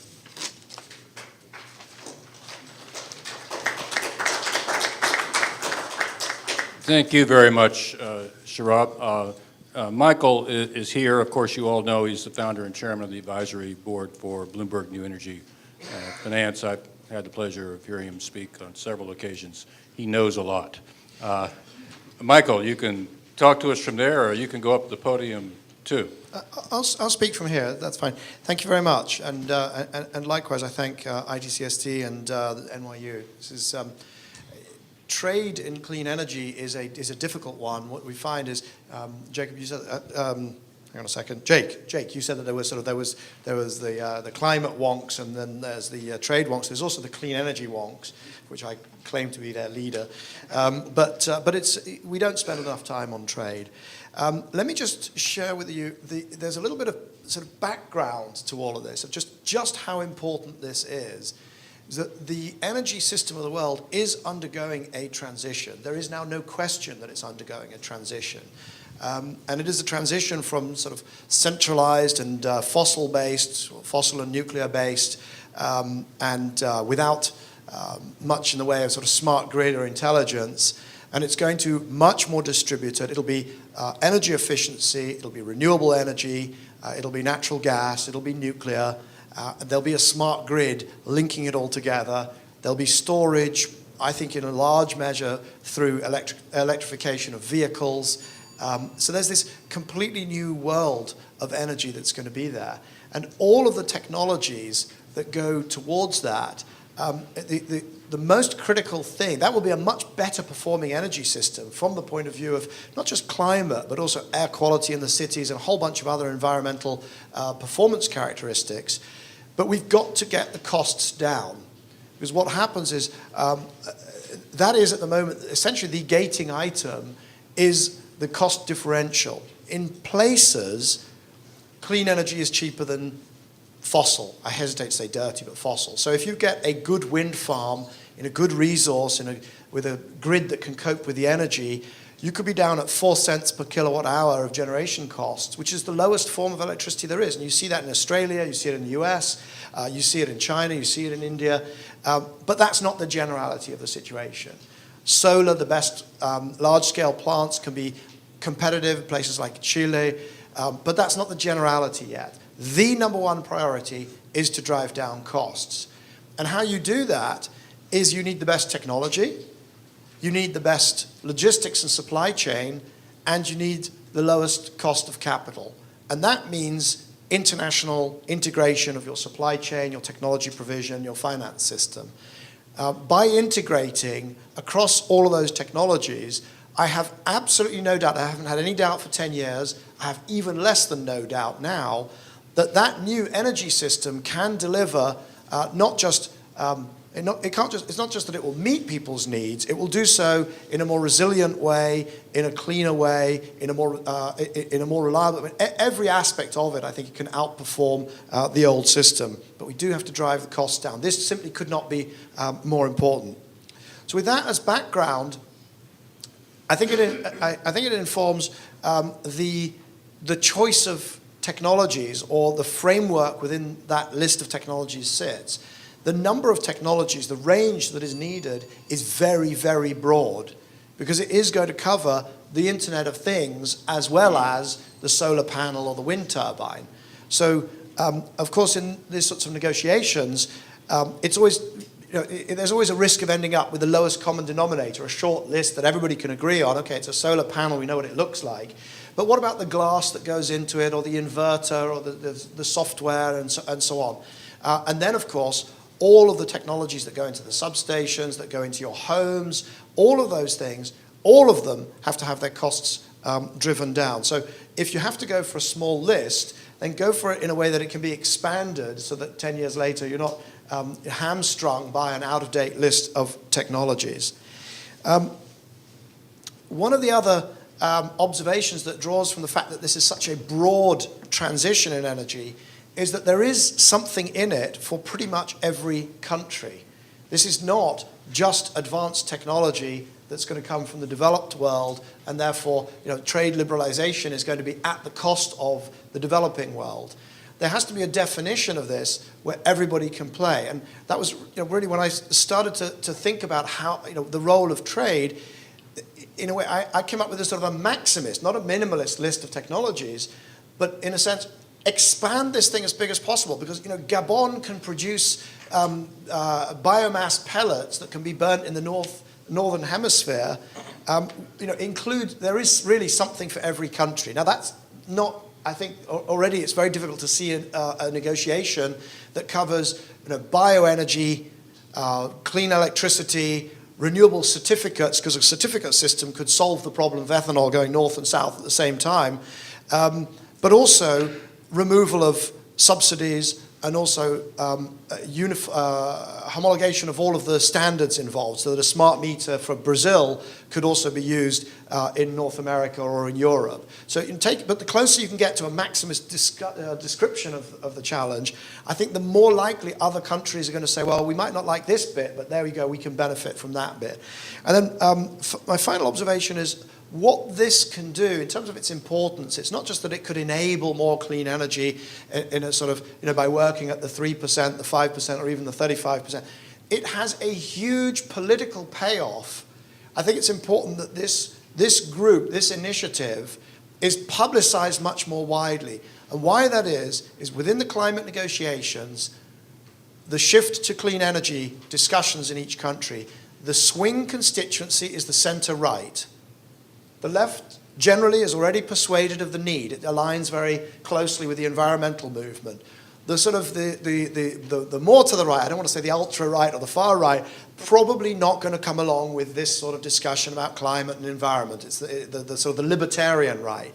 The center-right is persuadable and is needed to build the coalitions that we need. And I think that free trade speaks to them in a way that a feed-in tariff, state control of prices, or a green investment bank, state allocation of capital, just isn't going to persuade that center-right constituency. So the trade discussion can free up and contribute to the climate and the environment discussion in a very, very important way. And that's actually what attracted me to it now, whatever it is, 6 or 7 years ago when I first met Ricardo and first started to sort of try and proselytize for it. Thank you. Michael, thank you very much. Thank you to all of our panelists. We're now going to benefit from the fact that we have time remaining to delve into the depths of some of these issues. I have quite a few questions, but I'll only ask them if none of you have questions.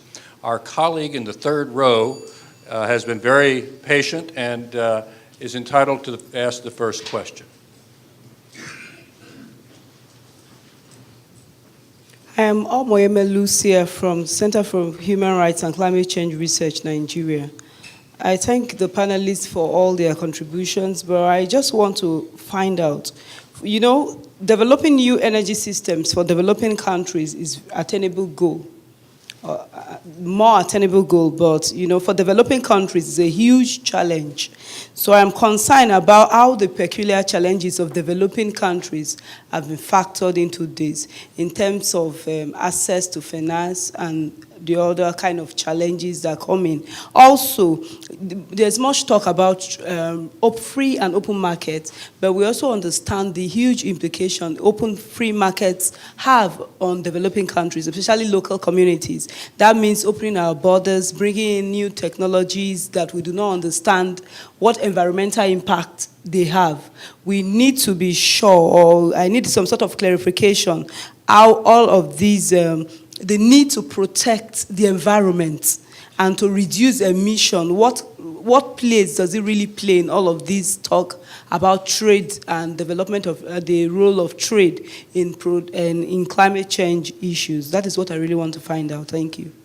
Thank you very much. Who would like to address that very important and pivotal question? Michael, you want to give it a go? So I think very specifically, one way that this initiative could help is lowering the cost of the solar solutions that Nigeria desperately needs in its rural areas.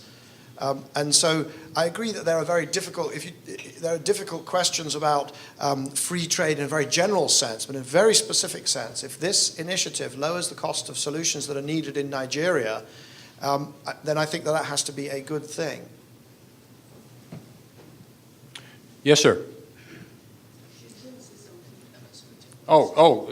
Before you asked your question, we have a second answer here, Ambassador.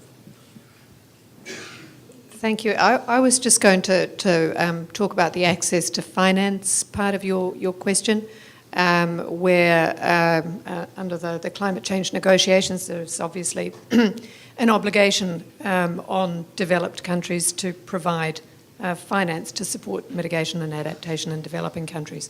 I wanted to talk about one example from New Zealand's perspective, where last year, together with the European Union, with the Commission, we co-hosted a Pacific Energy Summit in Auckland, in New Zealand, which managed to leverage about $500 million worth of investment in clean energy projects around the Pacific. And that inspired us to think about what had made this work, and to develop a set of what we've called principles for effective climate finance, which very, very briefly are around putting developing countries in the driver's seat to determine their own priorities, clean energy or adaptation type priorities, to ensure that donor countries align behind those priorities, to look at creating an enabling environment through better coordination in country, to improve transparency, to ensure that everybody feels that climate finance is delivering maximum value for money, and also to ensure that public finance is used particularly as seed funding, as a catalyst to generate private sector finance as well, without crowding out the private sector, so that you've got a genuine three-way partnership. Donors, recipients, and partners also providing finance, whether that's through banks or through the private sector. Ricardo. Yes, thank you. I just want to come back to the sort of building on what Michael just said, and something very simple about how this initiative could help with developing countries' needs and at the same time contribute to climate change. So at the Doha COP of years ago, we had a similar panel where we invited ministers from African countries. And the minister of one of these West African countries related to us this frustration that she had, where about 80% of the population of her country had no access to modern forms of energy. And with the help of the multilateral banks, they had put together a plan for universal coverage. The plan would see universal coverage in 75 years. And that's an obvious immediate frustration. Now, what was changing that situation was two things. One, making some of these technologies, when possible, and in a country like this, that environmental conditions were such that you could use both solar and wind, to address the macro level and probably continue to develop grids, but now with smarter grid technology and in other ways that it's not just the long traditional road using traditional energy. But the other one is what was alluded to before, I think it was Michael too that brought it up, which is distributive solutions.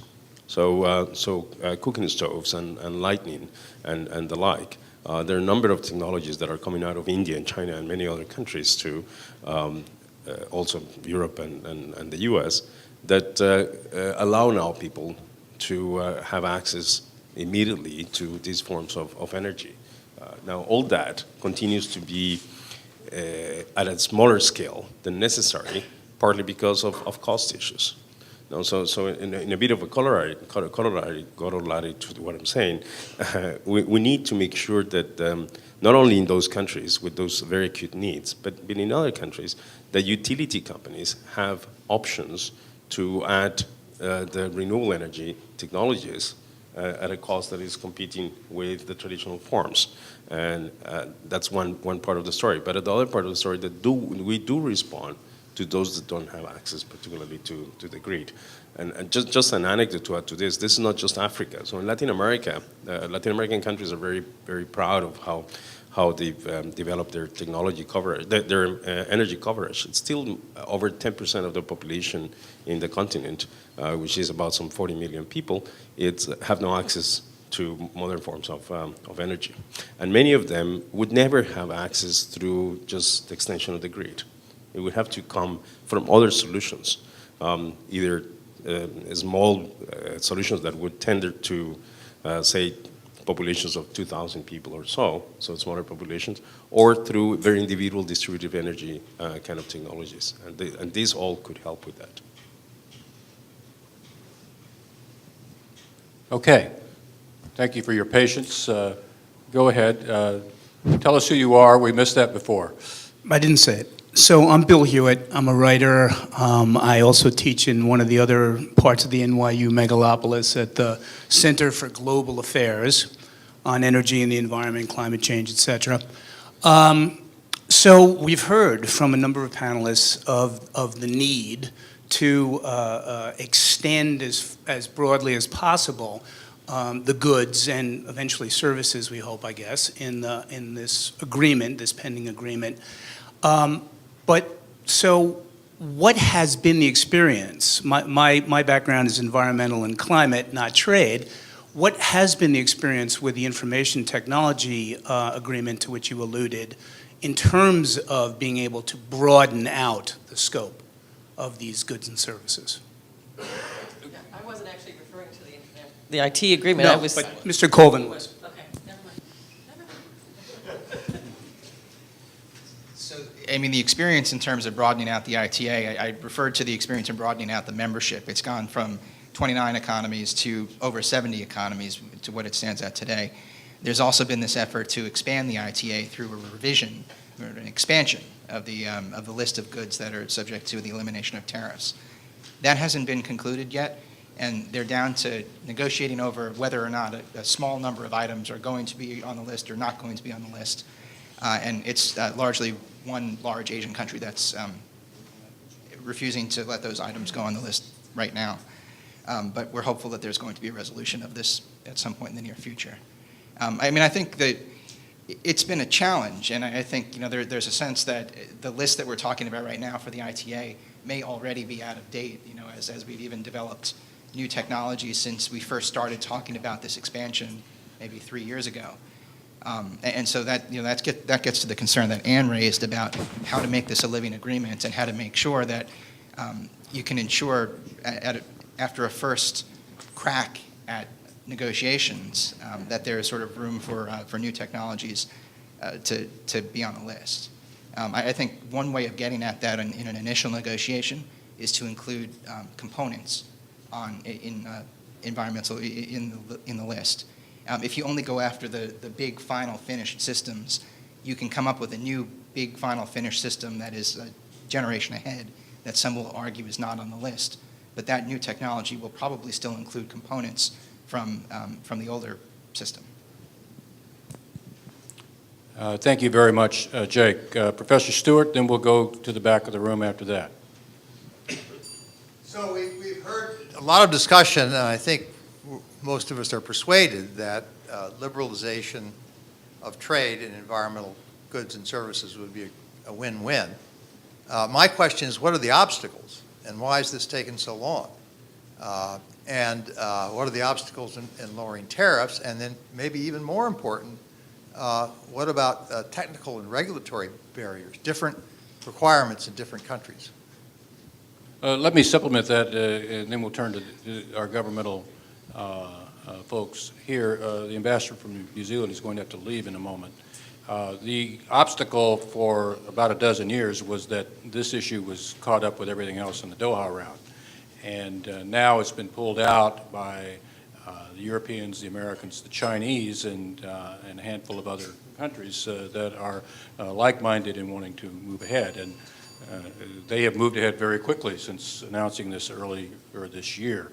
The larger question is the other one you raised, which is, well, beyond identifying these goods that we want to make duty-free, can we also add services? Can we broaden this to include standards? Can we maybe deal with some of the subsidies issues in this agreement? What about government procurement? What about more? Interestingly, in their announcement initially, they left room for expanding this agreement. So perhaps that's the question. Can you move forward to include services and perhaps include even more in this agreement? Jennifer. Well, I guess first of all, I'd like to say that I think we've come as far as we've come on environmental goods from taking a very pragmatic approach and building consensus among a smaller group of countries.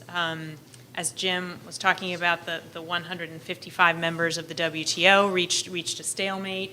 But we worked in the Asia-Pacific Economic Cooperation in APEC, 21 pretty significant economies to reach agreement on an admittedly smaller set of goods than we would have ultimately liked, but nevertheless, I think created some momentum and some buy-in from some important producers as well as consumers of environmental goods, and then had sort of the momentum to bring that back into the WTO.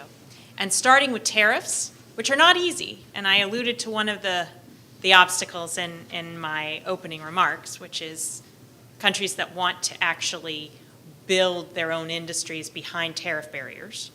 But to start with tariffs, and I think all of us, at least all of the current participants, are very committed to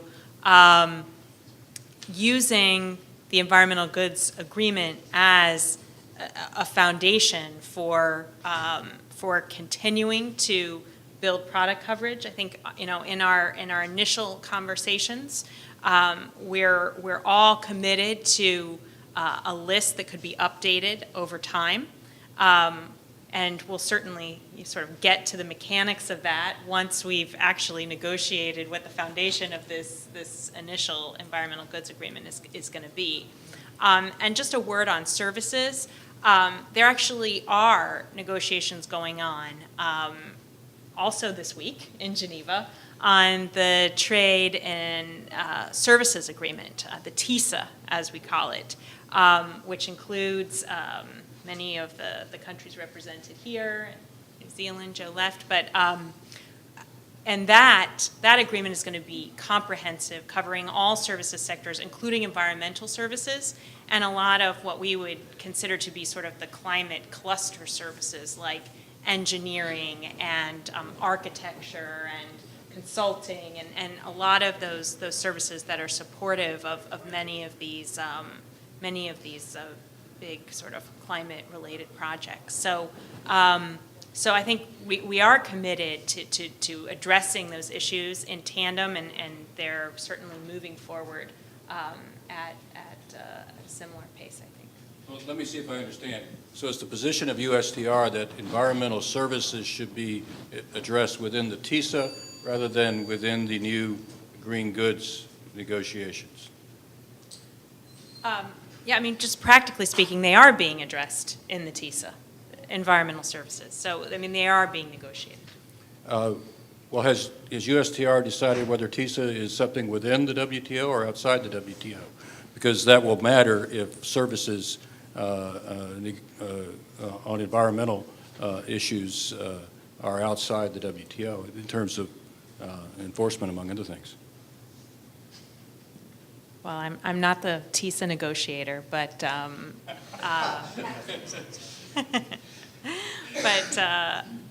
I think that is a unique architecture agreement, and I guess I'll just leave it at that. Part of the question was why, what are the barriers? And one of the barriers is that these have, until very recently, been heavily subsidized technologies. And so where there is a big subsidy, then there is a sort of political, the payoff is, well, at least we're going to get some of this domestically in terms of jobs. And so you've had this really quite toxic situation where the politicians have said, okay, we're going to do solar, but the only way we can get this through, the only way we can do it is we're going to have a local content arrangement or something that's going to capture some of that. And that has led to trade wars. Sure, these are very real barriers. And what's interesting is that the trade war doesn't just apply a little tariff or whatever. What it does is it massively increases the cost of capital of the clean energy developer, because suddenly it's uncertainty. Uncertainty means that the investors run away, and you're talking to then a completely different cost point. What I would say, in fact, sure, maybe you'd want to comment on that, but what I would say is that as the subsidy comes down and the real value of the energy becomes a bigger proportion of the total, what I'm hoping is that sort of chauvinism of we'll support this technology, but only if there's a trade barrier to hide behind, essentially, or a local content rule, I'm hoping that will go away. I mean, it still leaves the question of some historic trade friction, trade wars, which needs to be resolved. But I don't know if you want to talk about the sort of toxic impact of that. I think you said it perfectly. Thank you, Michael. Jacob wanted to add a word, and then I owe a couple of questions to people in the back of the room there. Yeah, I mean, I guess another way to put that, what Michael just said, is that someone's ox is going to be gored, and this is, you see this in trade agreements all the time, and it's something that is infecting or informing the information technology agreement. And the reason why the agreement hasn't been completed on the second round is because there are domestic interests that make something that might be affected if a tariff is removed, and so that's one challenge. And I think another one is some technical aspects. Negotiators dealing with what is an environmental good and how you classify that in the tariff system. I wanted to say that we agree as the NFTC on behalf of our businesses that local content requirements, that liberalization of services commitments are really important. But as a practical matter, the value in the environmental goods agreement is that it's tangible and that it's achievable in a very, we hope, short period of time. And in order for that to happen, it needs to focus specifically on the elimination of tariffs for the moment. We hope this can be a living agreement and other things happen down the road or in other venues like TISA, but it really does need to be focused and achievable. Well, that's certainly the first task, and as you could perhaps tell, the U.S. business community is rightly desperate to see something somehow accomplished somewhere on trade, and I share that view. Okay, this gentleman here and then the gentleman behind him. Go ahead, please.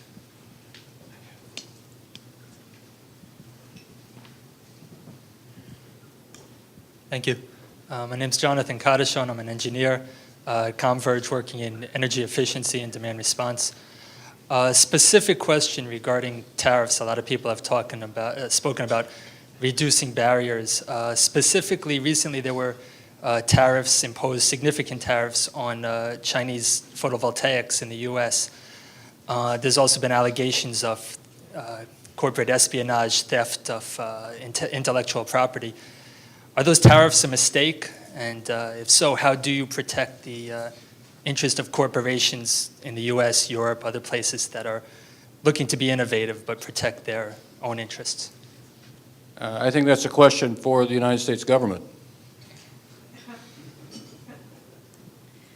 Well, to be clear, there are two different kinds of tariffs that we're talking about. The tariffs that we're negotiating in the Environmental Goods Agreement are applied and bound MFN, as we call them, Most Favored Nation tariff rates. The tariffs that you're referring to, as well as Michael and others are referring to, are dumping or countervailing duties, which can also be called tariffs, and those are imposed after an entire investigation of not just our government, but lots of governments. All governments that belong to the World Trade Organization have the right to protect against unfair trade or dumping of products into their markets. And those rights are important rights that we all have as members of the WTO, and that we all exercise within the procedures that we have in terms of those cases. And the Environmental Goods Agreement will not address those tariffs that have resulted from determinations and procedures that we all have in place and have obviously an interest in preserving in our system. So we're just talking about the tariffs that are applied at the border and not these dumping and countervailing duties. So just Can I just, a very specific answer, you asked were they a mistake? I mean, let's be absolutely clear, they were duties, they're not covered by this negotiation, but they were applied at a time when the US had bigger, by far, dollar exports in silicon than imports in solar panels, to protect a solar cell and panel manufacturing industry that employs almost no one and still employs almost no one and probably will continue to employ almost no one. So were they a mistake? I'll leave that to you to decide, and perhaps to Jennifer would like to comment on that. I suspect not. Thanks. Those who follow this issue know that the EU faced the exact same situation of having an anti-dumping duty imposing an anti-dumping duty on Chinese imports of photovoltaics as well. And just and we've worked through that situation through negotiations. But I think one thing to flag is that the anti-dumping duties are not imposed automatically. they are the choice of the government as to whether they selectively impose anti-dumping duties on a particular product at a particular time. And that's, I guess, the choice that Michael is suggesting may not have been the smartest one in a context where not only were their jobs to be saved by not imposing them, but also where a government was in the process of making a commitment to introduce photovoltaics aggressively in there. Is that they have to set their priorities right. So if it is about contributing to climate by scaling up the use of renewables, then there's something about generating, obviously, a level playing field, and then allowing for working, functioning, efficient markets to operate and allow for competition. And so that means sort of standing back from a mercantilist approach to trade negotiations. Some governments would resist negotiations and are doing so because they think that they could use tariffs as industrial policy and generate their own manufacturing industry, their own manufacturing capacity in some of these technologies. And some of them have large markets and are playing with a mix of policy tools to do that.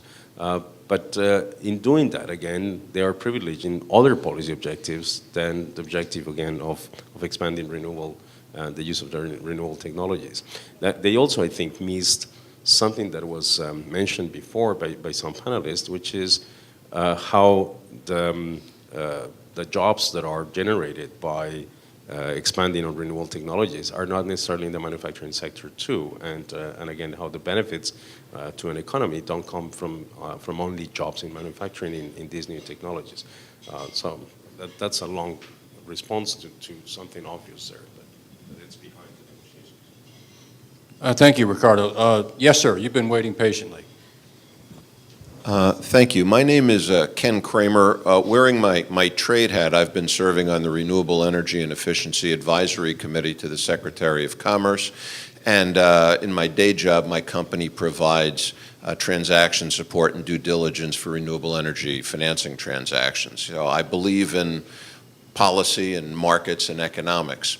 But I've heard international energy economists say, in addition to doing all the things that have been described, if you want the strongest thing we could do short term to fight carbon emissions would be to find a way to pay or get shut down the oldest and dirtiest coal plants, most of which are in the developing nations. This isn't per se a trade issue, but it seems like a worthy cause. Is there any sort of role or nexus that the trade community could play in trying to do something like that?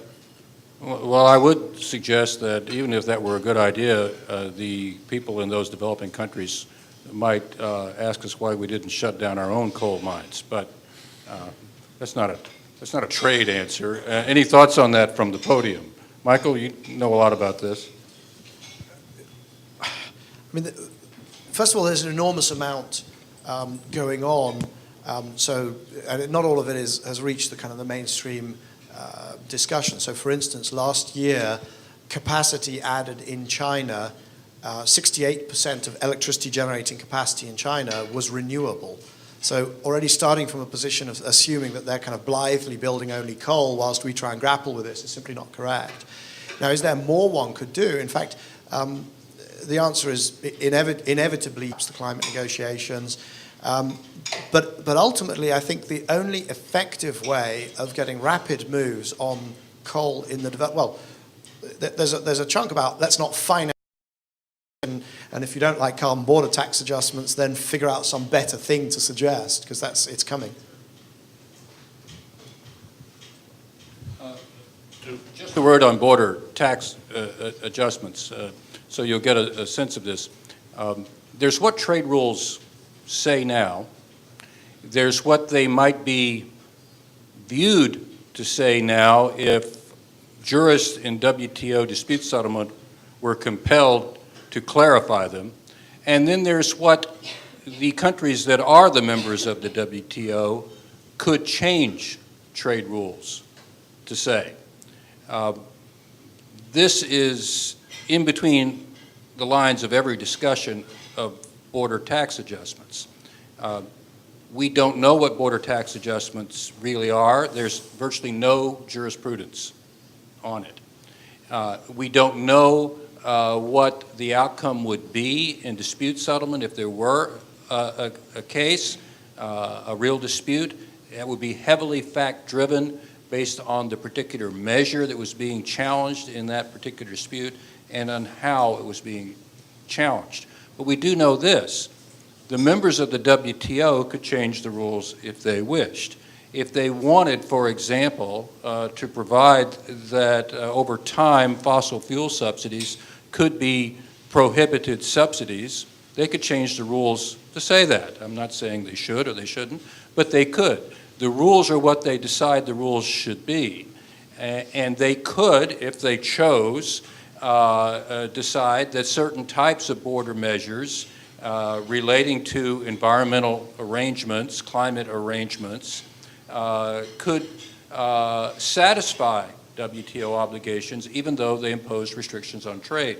But this is a difficult issue. If you're going to allow trade restrictions at the border based on the amount of carbon that goes into producing a product, well, how about the amount of water that goes into producing a product? Or how about the respect for human rights of the people who are employed to produce the product? This is something that our colleagues here who are trade negotiators would have to think through. So it's a very fundamental issue.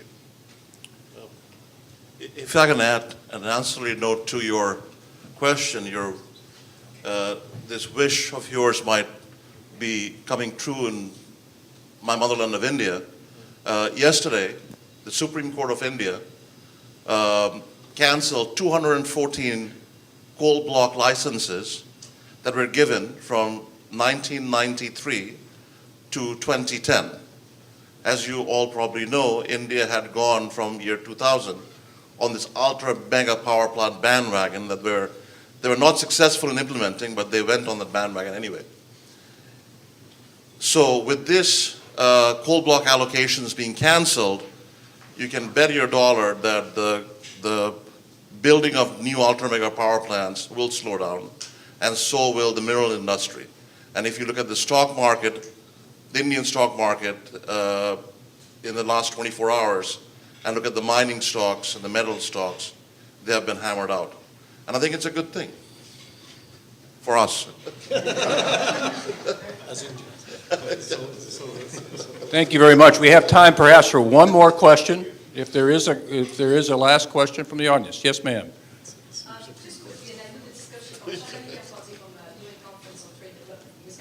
Not to talk about the UN right now, but I have to bring it back. You say you're from UNCTAD? UNCTAD, yeah. Good. Another summit we have next year is the post-2015 summit, which brings another whole set of goods and services in terms of environmental and social issues.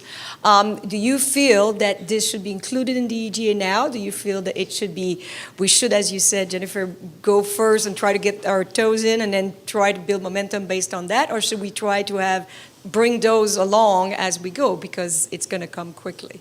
And then the services, of course, will come. And then the next question is, should it then be a list approach? Because that list will be so extensive once you put the post-2015 agenda, which has 17 goals that covers pretty much everything on health, education, and everything else, that then a list approach doesn't work. What's your response? So your question is, to what extent have the negotiators on the Green Goods Agreement taken into account our work on the Sustainable Development Goals for post-2015? That's your Correct. question? Okay. What about it? You want to go first? Well, I don't know the answer to your question. Concede that at the outset. But I think that there is this experiment that's underway as to whether, as Ricardo was saying, an issue moves up the hierarchy of norms. You know, if an issue becomes overridingly important, as we hope, and leaders made climate change overridingly important yesterday, it will enable the trade negotiations to pick off part of a package that in some way was collapsing underneath its own weight and solve that in a surgical manner. And we see this potential maybe in the goods agreement, maybe, we've tried it with regard to fishing subsidies within the WTO as well. But that theory of change does require you to be surgical. agree with you that the Millennium Development Goals are not necessarily surgical in their scope. They address every aspect of development, and therefore they might not fall within this kind of a strategy. Speaking out loud, of course, I'm thinking about the access to essential goods negotiations, which I do think was stimulated by a particular aspect of the Millennium Development Goals, focusing on the diseases of the poor. And if something emerged like that from the MDG negotiations, again, maybe that would have that similar kind of effect on the trade negotiations. Jennifer, any last thoughts on this particular question? I would say that, I mean, there are certainly aspects of the Millennial Development Goals that are important from our perspective, like sanitation, clean water, those types of things that we hopefully will make a contribution through the EGA of making, water treatment filtration systems, for example, cheaper and deployed more effectively and easily throughout the world. But I do think that we will be most successful by being very focused in our work and accomplishing successes along the way and continuing to build momentum. I think that one of the big challenges, anyone who's participated in an all-encompassing negotiation with a very, very broad scope knows that while the theory is always that there are trade-offs among different issues and different players, it doesn't always end up that way. It can just make it a lot harder and a lot more complicated.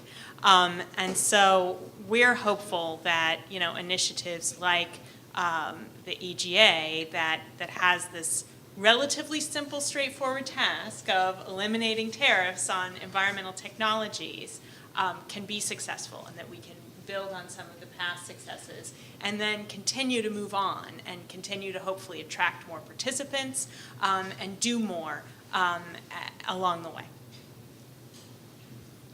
Thank you very much. Ricardo, did you want to say something, or do you want me to wrap it up? Well, very, very quickly, and I'll try to be quick. I think you've been very good today, Ricardo. So I think the WTO negotiations and the system itself are in a very flux situation today, to put it that way. And of course, we wish it well, and that it should come out of it. But one of the ways in which it could move forward is through these plurilateral agreements. The EGA is a very exciting experiment of a plurilateral agreement that has been set within the WTO. It's as opposed to, say, the services, the TISA negotiations, which are not yet quite put into the WTO. This is one that has, from the beginning, been designed to be within the WTO as a plurilateral. That's a fantastic development. And it may actually show the way forward for the WTO in resolving many other issues, including many of the SDG responses, or the responses to SDGs and the post-2015 agenda. My hope is that these negotiations on EGA are rather marked by the tempo of climate change and the urgency that we have to respond to climate. And therefore, as Jennifer was saying, there is an initial focus on a very specific list, hopefully of climate-friendly goods, which then could be further expanded into other areas. But the other linkages to the SDG agenda, which are many, should probably be dealt with at its own time. And for the moment, just put the emergency and the urgency on what is the climate-friendly goods. Thank you, Ricardo, and thank you all. I'm not going to add anything to that other than my thanks. Perhaps we can express our thanks to our panelists for this afternoon, and wish them well going forward. We have a few refreshments left, so feel free to hang around a minute and have a conversation. And thank you, Ricardo and Ingrid, especially for putting this together. I think Ingrid has further instructions for me. Go ahead, dear. I just wanted to say that, well, you have all noticed that traffic in New York has been a bit dense the past few days. So our publications arrived a bit late, but now they're available at the back of the room. This session has been filmed and is available on our website, so you can go home and watch it once more if you like. Thank you. Thank you all.